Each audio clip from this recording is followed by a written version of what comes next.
Mga kalingap, muli po kaming umakyat sa bundok upang kausapin ang isang pamilya na pati baka ikaw ay hindi makakapaniwala sa kwento ng kanilang buhay. Hindi po kami makapaniwala na mayroon palang ganitong pamilya na sobrang nakakaawa at napakatindi ng kanilang pinagdaraanan.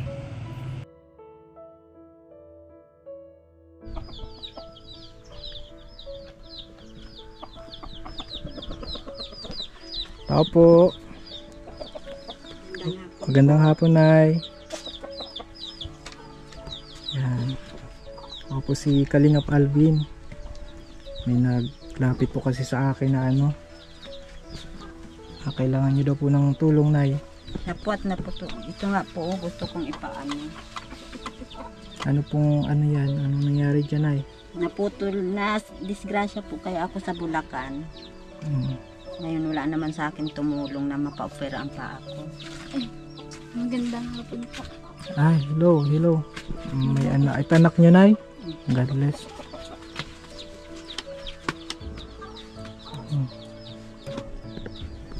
Nasaan po si Mr. Nay? Wala po, nakikipagsapalaran. Nakikipagsapalaran? Saan po? Sa, po siya? Manila na. Sa Maynila. Kamusta naman daw po ang pakikipagsapalaran ni Mr.? Hindi pa po namin, wala pa naman po siyang pinapadala sa amin. Isang buwan. Isang buwan po. So ikaw, Nay, syempre di ka makakapagtrabaho niyan. Paano po kayo nakakakain niyan, Nay? Kung may di magawa ako ng kakanin, ganun, o kaya nalabada siya. Naglalabada ka? Ilang taong ka na? 17 po. 17, tapos ikaw na nakikipaglabahan. Kapag kapag wala talaga po kami ng nakikilabada kay Ate Angie. Tapos kaila Jonathan po.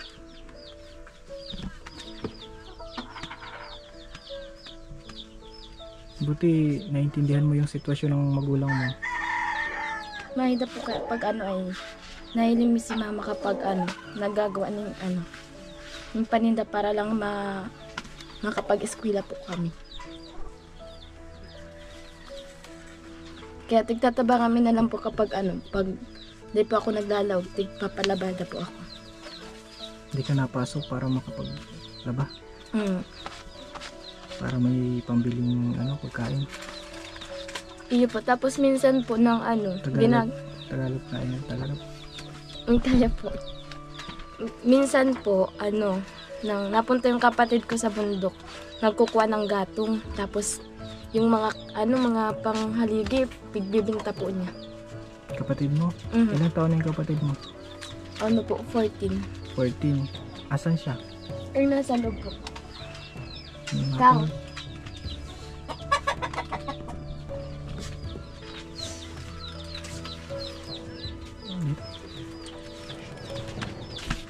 So ikaw yung saan ang pangalan mo? Carlo po. Carlo. Dito ka, Carlo. Dito ka. At medyo malabo. Ito si Carlo. So ikaw napabundok ka para magkuha ng kahoy. Ibinibenta mo. So ang nagtatrabaho yung baliktad Nay. Ang nagtatrabaho. Ang magtrabaho sila na. Yung mga anak nyo na. Sila na po nagtrabaho para lang matulungan nila ako. Naawa nga po ako sa kanila eh.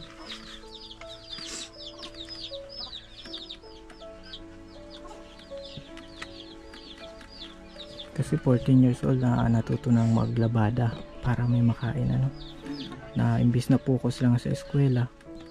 Nga po hindi nila naaano pag-aral nila kasi yun na nga sabi nila sa akin, tutulungan ka namin mama para ang gusto lang ko talaga maopera ang paa ko. Para kung sakali di ako na magtatrabaho, matulungan ko na sila. Di kasi naawa ko sa kanila, minsan nalakad na lang. Minsan naalis, walang kinain, ganun, para lang makapasok.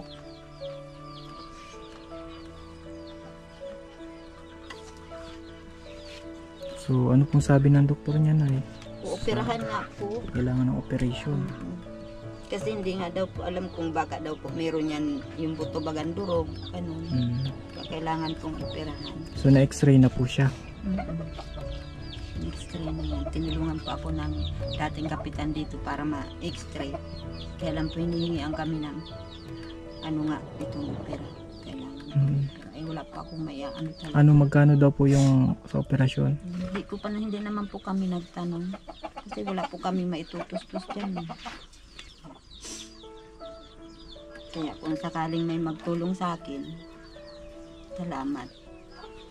Na maano ang mga bata kasi naaawa na ako sa kanila eh. Mga bata pa sila eh. Magdasal muna po kita dahil mapapo kita kaya po. Wala pa tayong pera. Antayin na lang natin kung sino pong magtutulong sa atin para makapagamot dyan sa paa mo, mama. Naawa din sa'yo, naawa ka dito sa kapatid mo, ano? Ano? Hawa. Iyo po, ay oo po, ano. Nauwi po siya dito pagod-pagod, tapos ano, masabi, ate, may ulam na ba, makain na nga ako. Nagugutom na daw po siya. Tapos walang ulam. Ano po, nasabi ako, magkuha ka dyan ng ano, talulutuin ko para makakakanak ka mo. Magkuha ng Gulayin po. gulayin. Kasi bundok to. Kaya dito na lang ang gulayin. Yun yung lamang kapag sa bundok na nandito yung mga kamuting kahoy na pwede nyong makain. Kung may tanim, ano? May tanim kayo, Nay. Wala nga, hindi nga makapagtanim kasi ganito nga. Hindi naman pwedeng mag-akyat sa bundok ng asawa ko kasi pag naasuka siya na. Ano, Nay? May yung asawa nyo ay ano? May tama po ang bagay niya, may ano siya, kung saan bagay TV. May TV siya. 3 taon na siya, pero hindi siya nakakali. Libre lang na yung ano, Kaya gamutan. nga po, dinalang paggamot ko na nga po yun. Ngayon, nang ma-disgrasya po ako, siyempre tumigil ako sa paghahanap buhay. Siya na naman ang umanom, nag-asikaso para daw ganitong maanuhan niya ang mga anak niya. Kaya ganun. Ngayon, natrabaho naman nga siya.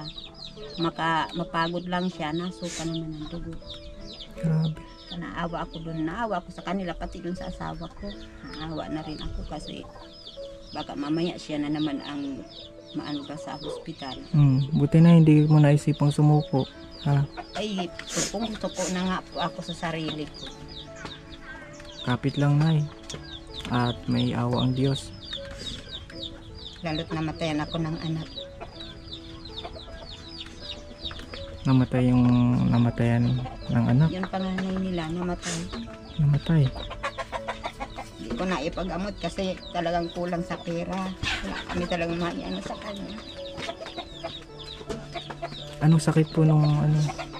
Nagkaroon siya ng infection sa dugo, saka yung sa kidney niya. Yun ang sakit niya talaga.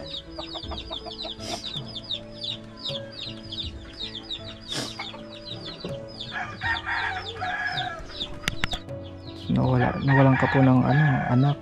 Nawala na yung anak ko, nawala pa rin yung anak niya, yung apo ko. Kaya sila umalis dito sa bahay.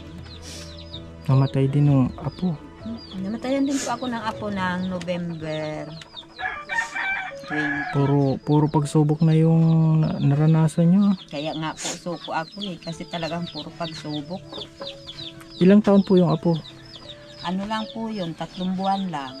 3 buwan. Yun ina, 24. 24. Tapos, Nagkasakit nga po siya sa kaya. so ibig sabihin ay, yung namatay mong anak, ay siya yung may anak doon sa apo mo na namatay din. Nasa akin po yun. So 3 months, namatay na din siya. Grabe. Grabe ang pagsubok niyo ngayon. Bakit nakakaano Nay? Buti hindi nyo kini-question ng Panginoon. Mga Hindi ganyan. po kasi normal na po ata yun sa akin, talagang binigay ata po yun, pero talagang suko talaga po ako. Makapit na lang ako dito sa mga anak kong maliliit kasi kawawa. Kung ako susuko, paano na itong maliliit ko?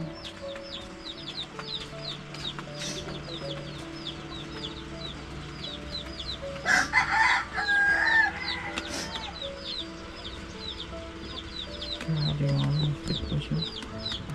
So, ang nagtahanap buhay po si, ano pangalan mo? Sendilin po. Si Sandy. Tsaka si Carlo. Para ano po kayo, Karaos. So, ibig sabihin ay na-absent na sila. Absent po sila, no? Absent po sila. Lagi? Na-absent sila minsan. Pag halimbawa talagang wala kaming makain sila na nasabi, mama, di na muna kami mapasok.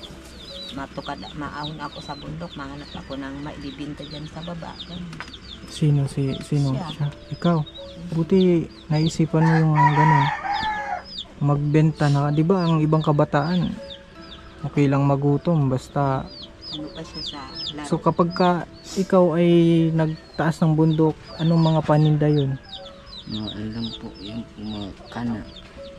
Kasi yung panghalili. Panghaligi. Magkano mo naman nabibenta? 100 pang haligi. 100. Malaki. Ang kana po ni abin ko po. 20 ang kana. 20 pesos yung maliit, yung malaki 100. So kapag nabenta mo na, anong binibili mo? Bigas po. Bigas. Ilang kilo yung nabibili mo? Sabihin po kayo, maraming kana anak ko po. Mga ilang kilo yung nabibili mo? Kasi po, Mga 10 kilo? Ilan? mga dalawa lang po. 2 kilo. 2 kilong bigas. Grabe na yung sipag ng anak mo na eh. Na ano lang po ata sila sa akin, naawa.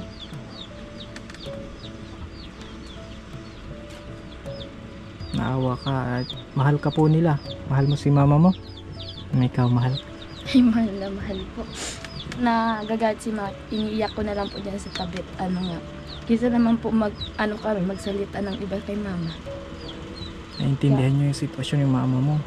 Na lang po kami, nung kinikinig na lang po namin na punta sa CR, iiyak yun lang po. Tapos gagawa na naman yung gawain bahay. So sa gawain bahay na hindi ka na din nakakapag masyado. Hindi po, kasi hindi po ako nakakatagal tumayo. Masakit po kasi ito. Bawal. Minsan mamaga ang paa ko yan, ganito. Bawal pati yung iapak na yun, no? Napipilitan na lang po kasi ako ang natitira dito. So ibig sabihin kahit balisay naapak mo pa. Alalay nitong dalawang tempo. Grabe na. Ikaw buti ka, hindi ka man sumuko. Ay, hindi. Nung namatay si ate, tapos sumunod yung anak niya, buti nga po at lagi po kasi ako lagi kaming magkasama ni Mama sa ospital kahit pilay siya. Ako yung laging pumunta doon sa labasan, akong nung gamot. Hiram kila kuya ng pera, kahit wala silang pera, hahanap sila sa iba para Tapos uwi pa ako dito, hiram din ng pera, panggasos doon sa sa ospital. Grabe yung naranasan mo. Doon nung nagkasakit yung ate mo. Tapos yun din po nagkasakit yung anak. Ilang beses po namin siyang pinasok sa ospital. Tapos nawala din. Ako po yung laging nagpupunta doon sa ospital, kahit may pasok ako na rin po yung nagpupunta doon. Ako na yung dumadala at hirap nga po si Mama. May maasahan ito si yung Kaya anak nga mo. po, nagpapasalamat ako at meron akong anak na tumutulong sa akin. Hindi nila ako iniiwanan na ganito ang ko. Ngayon ito mga kalingap at kawawa din yung sitwasyon nito mga kalingap. Lalo't si nanay ay So ang na yung pinakahiling niyo sa mga nanonood sa kalingap? Ko na lang sa kanila na matulungan sana nila akong maopera ang paa ko. Nang makalakad naman po ako uli. Nang makatrabaho para ang mga anak ko naman ay tumigil sa pagtrabaho. Nang ako naman ang sa kanila. Mag-alaga? Oo. Sila naman ay mag-school. Tayon ang gusto kong makapagtapos sila sa pag-school. Nahirapan na po kaya sila. Nakikita ko sa nila. Talagang hirap sila. ang pag-aral nila halos hindi nila napiperfect ang isang linggo. Makapasok sila ng 2 o 3, okay na yun. Anhan lang nila ako. Kaya yun ang hinihingi ko sa kanila na sana may tumulong sa akin na maoperahan ang paa ko. Yun po ang hingi ko. Okay na, dalangin natin na, no? Marami din ang tumulong para pag pinagsama-sama, malaki din, kahit maliit. So mga kalingap, sa nais mong tumulong sa kanila, pwede po kayong kumontak sa ating Facebook. At ito po yung ating GCash number para sa operation po ng ni nanay.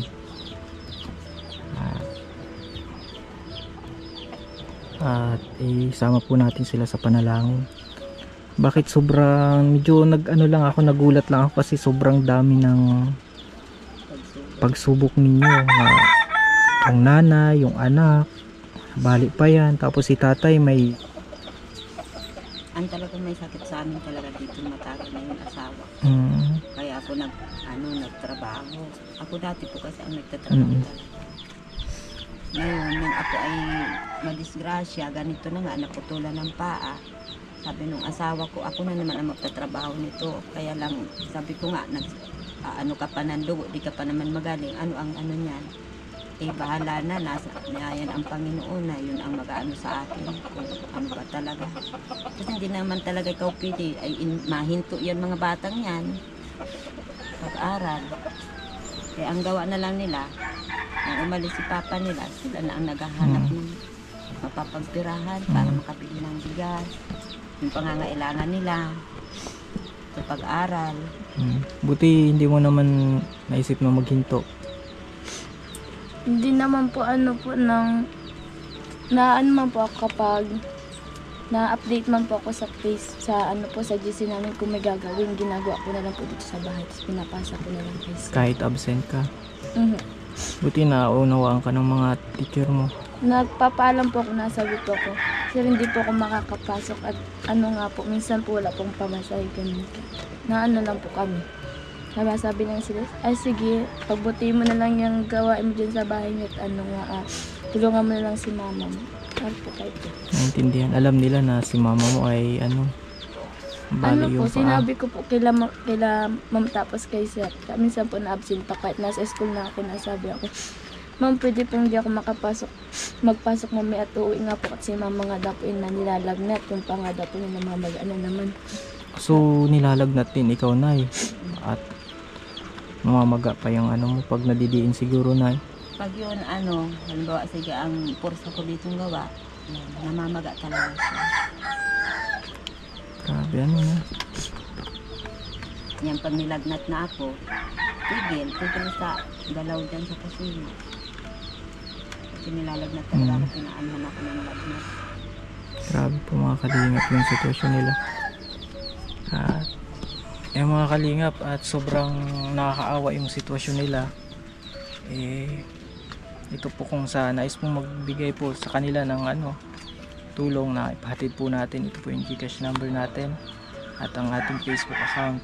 At sa ngayon po, bibigay po tayo ng konting pera sa kanila mula po sa channel natin. At may magbibigay po ako ng kaunting kaunting pera mula sa channel natin. Ayun, malungkot pa rin sila kahit magbibigay na tayo ng kaunti.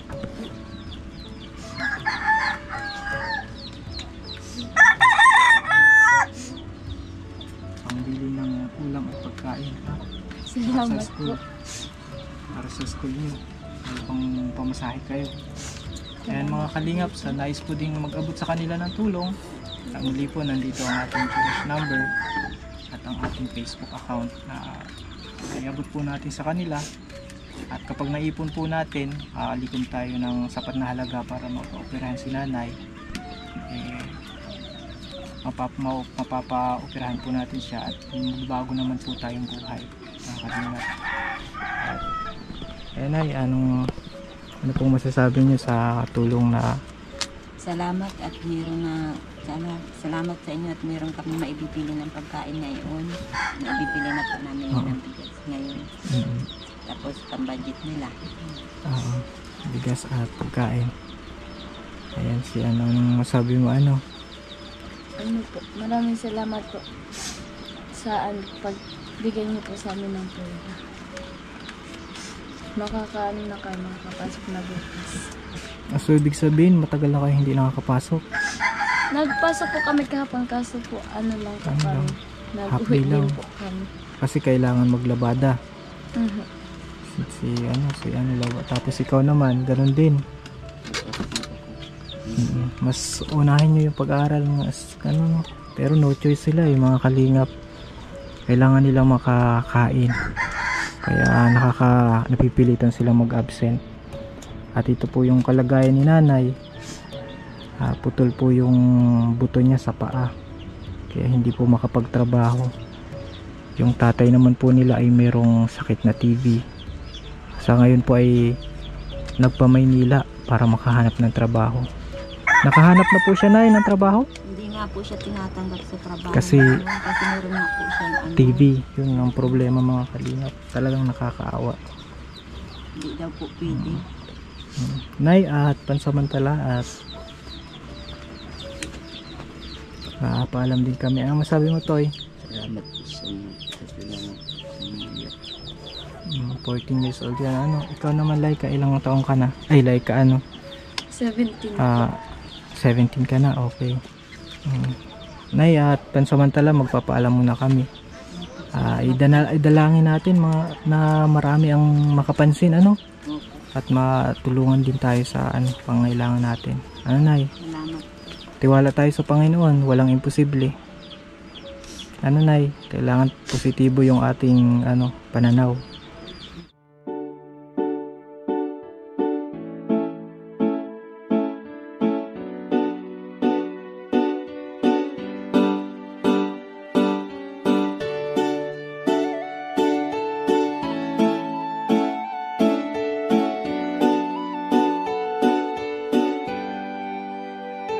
Siya ang kaibigan nyo, palaging malalapitan nyo. Walang ibang hangat kundi ang magpasaya ng kapong Pilipino.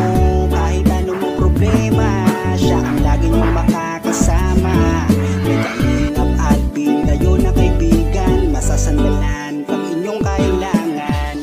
Walang ibang hangat kundi ang magpasaya sa kanyang mga kababayan na nangangailangan. Kahit masama ang tingin ng iba, hindi mag-iiba ang pagbibigay niya ng ligaya sa kanyang mga kapwa. Meron kayong masasandalan, palagi niyong makakapitan. Isang Bicolanong may mabuting kalooban, sumama ka, ikaw isasaya sa mga video niya. Simpleng lalaking may busilak na puso't matulungin, yan si Kalingap. Siya ang kaibigan nyo, palaging malalapitan nyo. Si Kalingap Alvin, kasama ko po si ang magpasaya ng kapong Pilipino. Kahit anong problema, siya ang lagi nyong makakasama. May Kalingap Alvin, kayo na kaibigan, masasandalan pag inyong kailangan. Hindi magdadalawang isip na kayo ay tulungan. Hindi mag-aalinlangan para sa kanyang kababayan. Hindi magsasawa, hindi magbabago. Basta Kalingap Alvin, maka-Diyos at makatao. Mabait, masipag na palagi nandito. Mabuting Ayan, mga Kalingap, good morning. hindi magsasawa, palagi niyong makakasama. Puntahan po namin si Lola Mamerta. Parang si Lola Damiana na nanguhula. Sumama ka, ikaw isasaya sa mga video niya. Simpleng lalaking may busilak na puso. Ayun, mga Kalingap, good morning po. And today po Yan mga si Kalingap, siya ang kaibigan nyo, palaging malalapitan nyo. Walang ibang hangat kundi ang magpasaya